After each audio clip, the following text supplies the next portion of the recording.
ಆಧ್ಯಾತ್ಮಿಕ ಉನ್ನತಿಗೆ ಹೋಗ್ಬೇಕಾದ್ರೆ ಮಾರ್ಗಗಳು ಎಷ್ಟೋ ಬರ್ತಾವೆ. ಅದರೊಳಗೆ ಭಕ್ತಿ ಮಾರ್ಗ ಬೇರೆ, ತಪಸ್ಸಿನ ಮಾರ್ಗ ಬೇರೆ, ಯೋಗ ಮಾರ್ಗ ಬೇರೆ. ಈಗ ಮೊದಲ ಭಕ್ತಿ ಮಾರ್ಗದಿಂದ ನಾನು ಹೇಳ್ತೇನೆ. ಭಕ್ತಿ ಮಾರ್ಗದೊಳಗೆ 6 ಥರ ಭಕ್ತಿ ಬರುತ್ತೆ. ಅದರೊಳಗೆ ಏನೈತಿ, ಒಂದು ಆಚಾರ ಭಕ್ತಿ.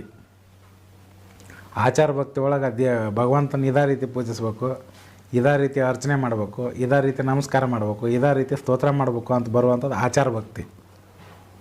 ಇದನ್ನು ಆಚಾರ ಭಕ್ತಿಯನ್ನು ಭಾಳ ಮಂದಿ ಮಾಡ್ಯಾರ. ಹಿಂದೆ ಆಚಾರ ಭಕ್ತಿಯನ್ನು ಭಾಳ ಮಂದಿ ಮಾಡ್ಯಾರ. ರಾಘವೇಂದ್ರ ಸ್ವಾಮಿಗಳು ಮಾಡ್ಯಾರ, ಕ್ರಮ ಹಿಡಿದು ಮಾಡ್ತಾರೆ ಅವರೆಲ್ಲ, ಮಧ್ವಾಚಾರ್ಯರು. ಇನ್ನು ಎಷ್ಟೋ ಮಂದಿ ಶಿವಭಕ್ತರನ್ನು ಸಹಿತ ಅದ ಒಂದು ಆಚಾರ ಭಕ್ತಿ ಒಳಗೆ ಎಷ್ಟೋ ಮಂದಿ ಹೋಗ್ಯಾರ.